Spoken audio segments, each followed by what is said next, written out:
প্রাণ বাঁচাতে পথে কড়া পুলিশি অভিযান, হেলমেটবিহীন বাইক আরোহীদের বিরুদ্ধে গোপীবল্লভপুরে জোরদার চেকিং ও সচেতনতার বার্তা। প্রতিদিনের ব্যস্ত রাস্তায় সামান্য অসচেতনতাই ডেকে আনছে বড় বিপদ। হেলমেট ছাড়া বাইক চালানো কিংবা ট্রাফিক আইন অমান্য করার কারণেই বাড়ছে পথ দুর্ঘটনার মতো সংখ্যা। সেই পরিস্থিতিতে সাধারণ মানুষকে সচেতন করতে এবার রাস্তায় নেমেছে ঝাড়গ্রাম জেলা পুলিশ প্রশাসন। গোপীবল্লভপুরে শুরু হয়েছে বিশেষ ট্রাফিক সচেতনতা অভিযান। রাজ্যের মুখ্যমন্ত্রী শুভেন্দু অধিকারী ট্রাফিক নিয়ম নিয়ে কড়া নির্দেশের পর তৎপর হয়ে উঠেছে ঝাড়গ্রাম জেলা পুলিশ প্রশাসন।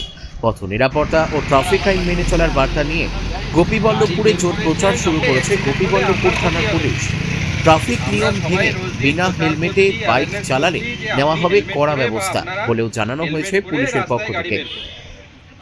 সোমবার ঝাড়গ্রাম জেলার গোপীবল্লভপুর থানা এলাকার সিধু কানু বিরসা সেতু সংলগ্ন এলাকায় পথচলতি বাইক আরোহী ও চার চাকা গাড়ির চালকদের উদ্দেশ্যে মাইকিং করে সচেতনতার বার্তা দেওয়া হয়। এদিন গোপীবল্লভপুর থানার আইসি অজয় কুমার সিং নিজে সরেজমিনে গিয়ে হেলমেটবিহীন বাইক আরোহীদের দাঁড় করিয়ে সচেতন করেন। পাশাপাশি পথ দুর্ঘটনা এড়াতে হেলমেট ব্যবহারের জন্য আবেদন জানান তিনি। বাইক আরোহীদের সামনে হেলমেটের গুরুত্ব তুলে ধরে আইসি অজয় কুমার সিং বলেন, নিজের জীবন অত্যন্ত মূল্যবান, তাই নিরাপদ থাকতে প্রত্যেককেই সচেতন হয়ে হেলমেট ব্যবহার করতে হবে। পাশাপাশি চার চাকা গাড়ির চালকদের সিট বেল্ট ব্যবহার এবং শহরের রাস্তায় যত্রতত্র যানবাহন পার্কিং না করার বিষয়েও সতর্ক করা হয়। ঝাড়গ্রাম জেলা পুলিশের অতিরিক্ত police super headquarter Syed Mohammad Mamdudul Hasan জানান, পথ দুর্ঘটনা রুখতে এবং সাধারণ মানুষের নিরাপত্তা নিশ্চিত করতে জেলার বিভিন্ন গুরুত্বপূর্ণ এলাকায় নাকা পয়েন্টে কড়া চেকিং চালানো হচ্ছে। বিশেষ করে হেলমেটবিহীন বাইক আরোহীদের বিরুদ্ধে নজরদারি বাড়ানো হয়েছে। পাশাপাশি বাইকে যাতায়াতকারী সাধারণ মানুষকে সচেতন করে হেলমেট ব্যবহারের জন্য আবেদন জানানো হচ্ছে। তিনি বলেন, একটি হেলমেটই দুর্ঘটনার সময় একজন মানুষের প্রাণ বাঁচাতে পারে, তাই নিজের ও পরিবারের নিরাপত্তার কথা ভেবে প্রত্যেক বাইক আরোহীকেই হেলমেট ব্যবহার করতে হবে। ট্রাফিক আইন ভঙ্গ করলে সরকারি নিয়ম অনুযায়ী কড়া আইনানুগ ব্যবস্থা নেওয়া হবে।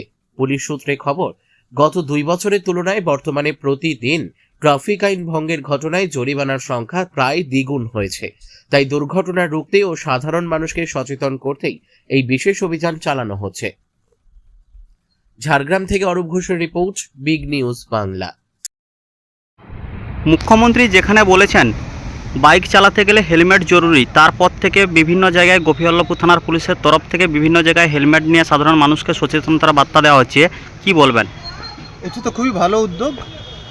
আমাদের এখানে অনেক যুবক থেকে শুরু করে ফ্যামিলি ম্যান যারা বাইকে চালে অনেক দুর্ঘটনা ঘটেছে, হেলমেট না থাকার ফলে প্রাণহানিও ঘটেছে। তো হেলমেটের জন্য এই যে উদ্যোগটা নেওয়া হয়েছে এবং সক্রিয়ভাবে কাজ করা হচ্ছে, এর জন্য অবশ্যই আমি সাধুবাদ জানাবো গোপীবল্লভপুর থানার পুলিশকে। এটা খুবই ভালো উদ্যোগ, নিঃসন্দেহে। এর আগে তো বিভিন্ন সময় আমরা দেখেছি হেলমেট ছাড়া মানুষজনকে দ্রুত গতিতে বাইক চালানো, তারপরে বিভিন্ন সময় পথ দুর্ঘটনার মতন ঘটনা ঘটেছে। তারপরে পুলিশ গিয়ে বিভিন্ন জায়গায় ক্যাম্প করছে, হেলমেটের যে জরুরিতা কতটা সেটা নিয়ে মানুষকে সচেতন, এই বিষয়টা কীভাবে দেখছেন?